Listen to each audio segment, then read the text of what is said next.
And ladies and gentlemen, as with Mr. Stenglin, we are ready to greet another familiar voice at that point via Zoom, Professor Martin Bonnet from Cologne. I don't know if he's here or ready. Hi, how are you doing? I'm doing very fine. Good to see you again. Wonderful. This time via Zoom. Our topic, why do different polymers show different heat resistance? Your topic, and we can't wait to hear your presentation. I mean, to state the obvious, the good thing about thermoplastics is they can be plastically deformed when heated, and the bad thing about them is thermoplastics that they can plastically deform when heated. So we have cross-linking, and that might help solving some of the problems. Professor Bonnet is Managing Director of the Institute of Materials Application at the TH Köln and has been Professor of Materials Engineering and Plastics there since 2004. Since 2012, he has also held a lectureship at the German Sports University.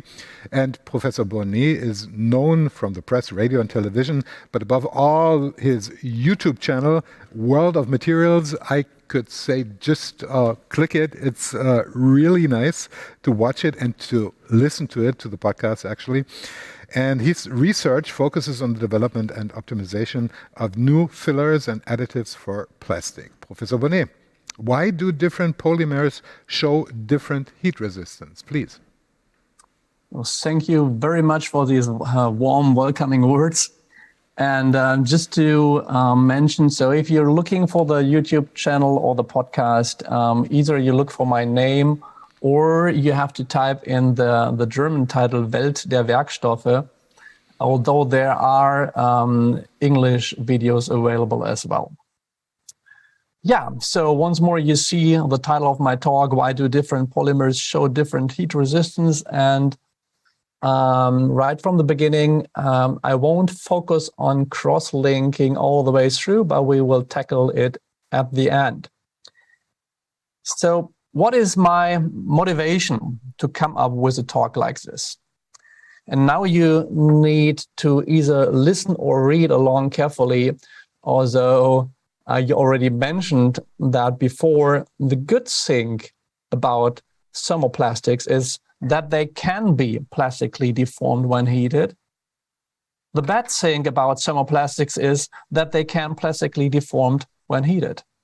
So why is this an advantage as well as a disadvantage? So the possibility of thermoplastics to be plastically deformed when heated is necessary for processing. But on the other hand, it sets a temperature limit for their use, because there is that temperature above which they can easily plastically deformed. This temperature varies greatly for different polymers. And so the final question that we want to tackle today is, why do different polymers show different heat resistance? To understand the differences between the different thermoplastics, we have to understand the architecture of a single chain, the so-called macromolecule. The chemical structure of the macromolecule along the chain is called chain configuration. And we want to have a look at a few aspects. At least it's not the whole list that is out there in the academic world, but most important aspects of the chain configuration that have a drastic effect on the heat resistance of polymers. The first aspect is the constitution.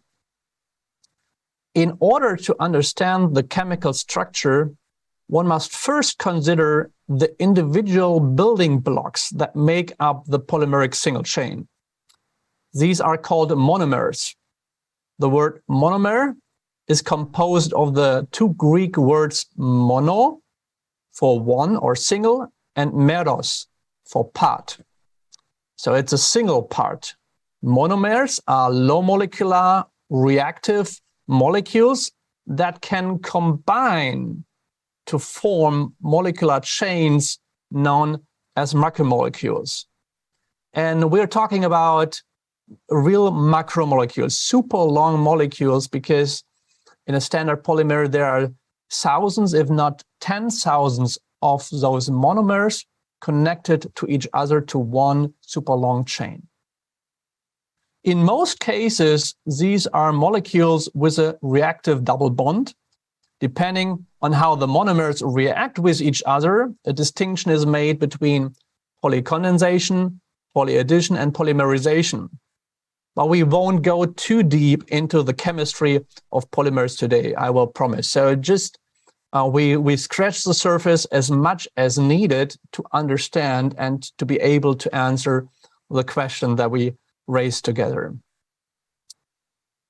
In order to describe the chain configuration completely, one must, of course, ask oneself which building blocks one is working with and in which way one is incorporating them. The selection of the monomers, that is the basic chemical building blocks, is described by the constitution, as I already said. This already describes a large number of properties of the polymers. This figure shows the constitution of various polymers indicating the glass transition temperature. And we heard this term a lot in the last talk, glass transition temperature, Tg, and the melting temperature, Tm.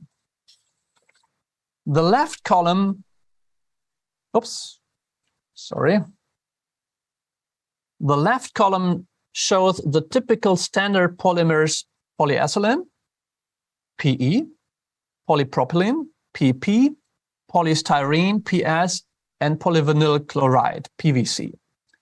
Although the first three cases are pure hydrocarbon molecules, so just consisting out of carbon atoms as well as hydrogen atoms, the constitution appears to have a significant effect on the thermal properties, such as the glass transition temperature. The glass transition temperature describes the temperature below which a tough polymer becomes brittle like glass. At room temperature, therefore, polyethylene and polypropylene are tough, flexible materials, while polystyrene and polyvinyl chloride, at least in pure form, meaning without the addition of plasticizers or other modifiers, are hard and brittle. Since all four polymers consist of pure carbon main chains with primarily hydrogen atoms as bonding partners, the different properties can only result from the different side groups. Here, above all, the size of the side group plays a decisive role. And I want to show you some models here. So this is how we imagine polyethylene. And as you can see, it is the slimmest macromolecule with a correspondingly low glass transition temperature of approximately minus 110 degrees Celsius. It's a super flexible material and it stays flexible even at very low temperatures.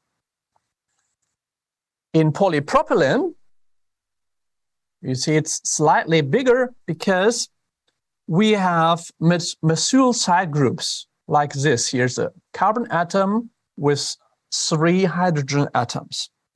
They're attached to every second carbon atom. This alone results in a significantly higher glass transition temperature of approximately 0 degrees Celsius. And now coming to polystyrene, so that would cover my whole face because the side group is a benzene ring, so a C6H5, so that the glass transition temperature increases another 100 degrees Celsius. So this is not much flexible at all. So we can already draw some important practical conclusions from these considerations.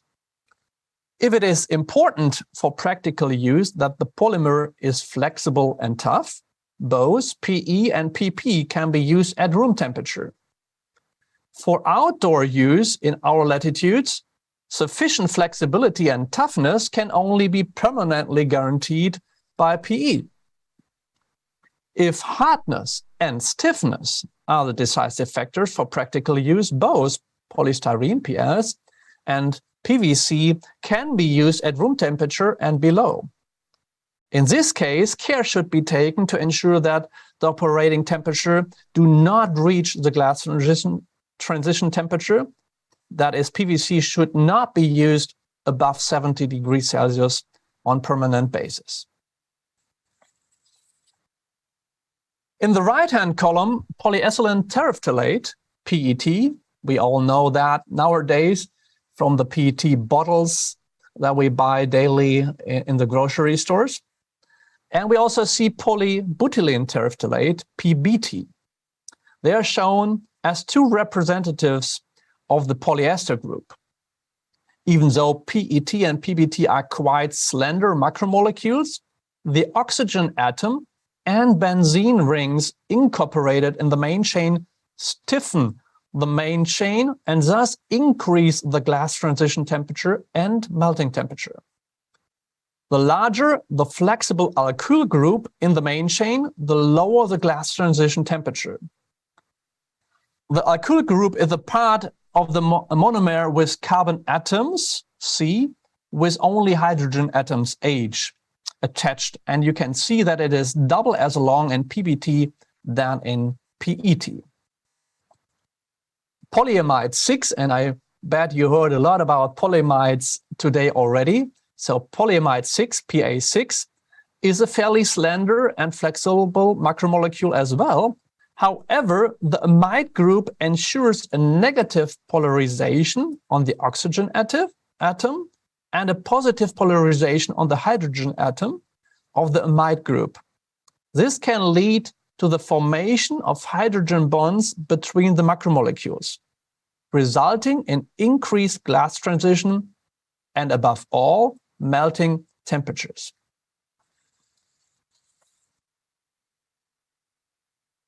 Then tacticity. Tacticity is the steric arrangement of side groups on the carbon main chain. For all monomers with side groups, first and foremost the polyolefins, polypropylene, polybutylene, polystyrene, etc., a linkage with different tacticity is possible.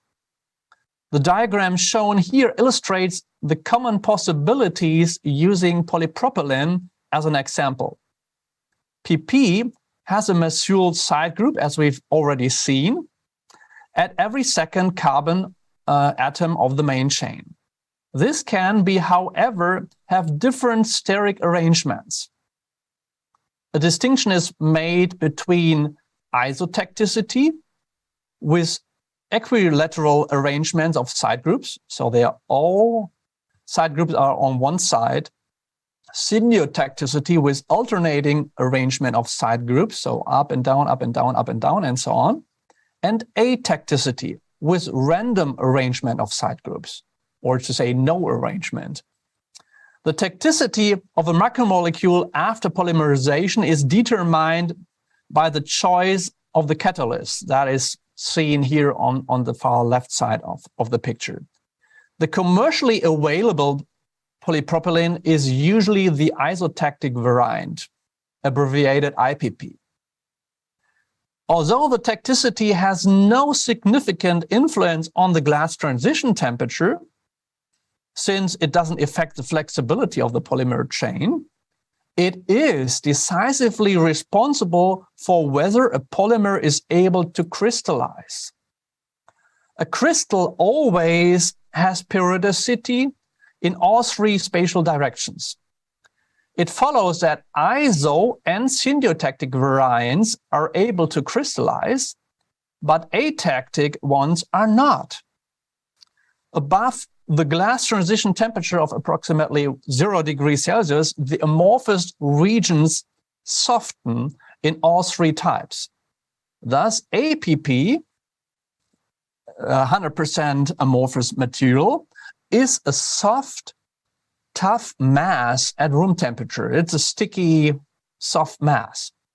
IPP and SPP, on the other hand, still have a significantly higher stiffness and strength due to their crystalline areas.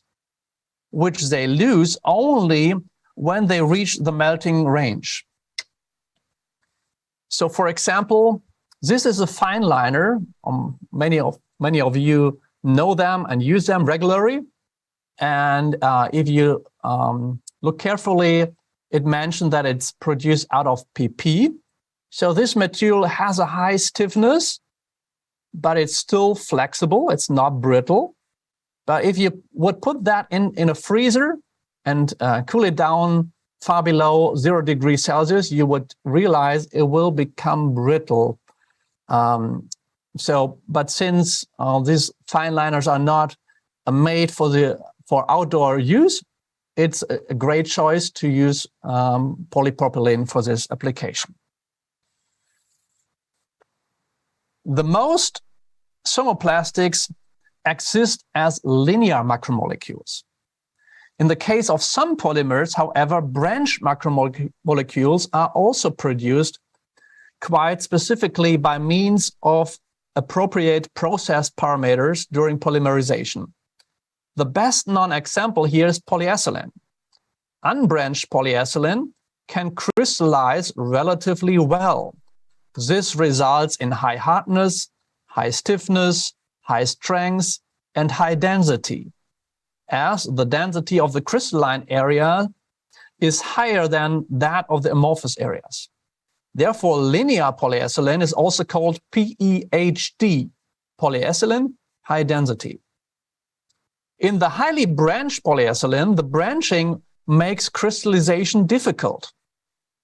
It has a relatively low hardness, low strength, and low density, and is therefore referred as PELD, so polyethylene low density. The structure of a branched macromolecule resembles a tree branching, so that's why I put the picture here. But for your visualization, I have two samples here, one HDPE and one LDPE. The higher crystallization of the HDPE can already be seen in the lower transparency, although I don't think it's that good to be seen here through video. But since the crystallization, the crystals scatter the light. Remarkable is the much lower stiffness of the branched version LDPE. So I tried to bend the PEHD, so high density with high crystallinity, so very stiff material. If I do the same to the PELD with low crystallinity, you see very flexible material, not a high stiffness, not a high hardness. So that's the material that we used to know for plastic bags after we changed them to paper bags nowadays.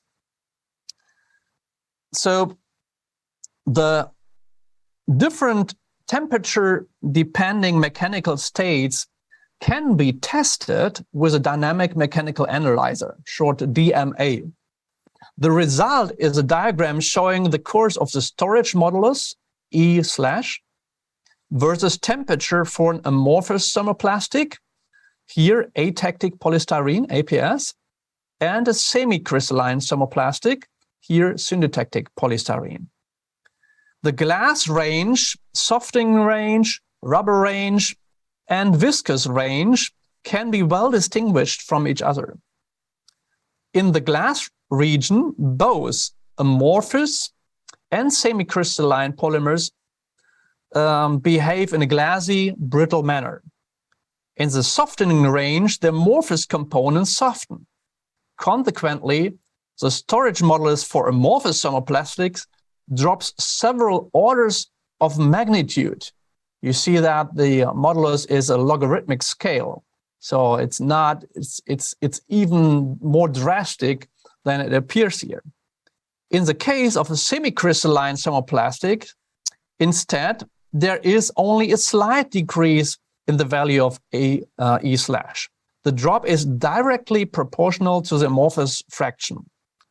This is followed by the so-called rubber range, which is only of importance for semi-crystalline thermoplastics in material science engineering applications. Once the polymer crystals begin to melt, the semi-crystalline thermoplastic enters the viscous region. So let's do a little experiment here to illustrate this effect. So first I have a sample here of an atactic polystyrene, so hardly to see because it's transparent, and a sample of a syntactic polystyrene. As we already learned, the atactic version of polystyrene can crystallize, while syntactic polystyrene can crystallize. Therefore, APS is transparent while SPS appears white. Both have the same chemistry, the same constitution. Therefore, the glass transition temperature is also the same with 100 degrees Celsius. This means that they are brittle at room temperature, which I can easily prove by breaking one of the samples. I take this atactic polystyrene. You see, I can't bend it much before it breaks. And maybe you even heard how it broke, very brittle. So now I will place both materials on a hot plate at 150 degrees Celsius. So I flip that down so that you see more of the hot plate and less of me. So this is the atactic polystyrene. I put it on a hot plate. And this is the syntactic polystyrene. I put it on the same hot plate. And the temperature of the hot plate is 150 degrees Celsius.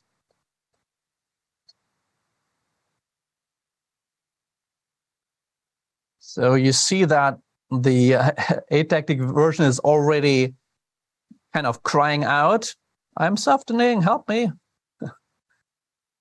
So it becomes soft very easily, can easily be deformed. So coming back to our original question, but so if I press here, the material, it deforms easily, but it immediately comes back to its original state. So that's why we're in this glassy rubber state. So if we do the same to the SPS, it's almost as stiff as it was at room temperature. But you see, although APS is soft, we couldn't process it at this temperature. We couldn't use it in practical use, but we couldn't process it either. So we want to heat up the temperature once more, going up to 250 degrees Celsius, and you can observe what will happen here. And while we are waiting for the temperature to increase, let me remind you, we have the same constitution, so the same chemistry. It's both polystyrene. Just the way we arrange the side groups is different.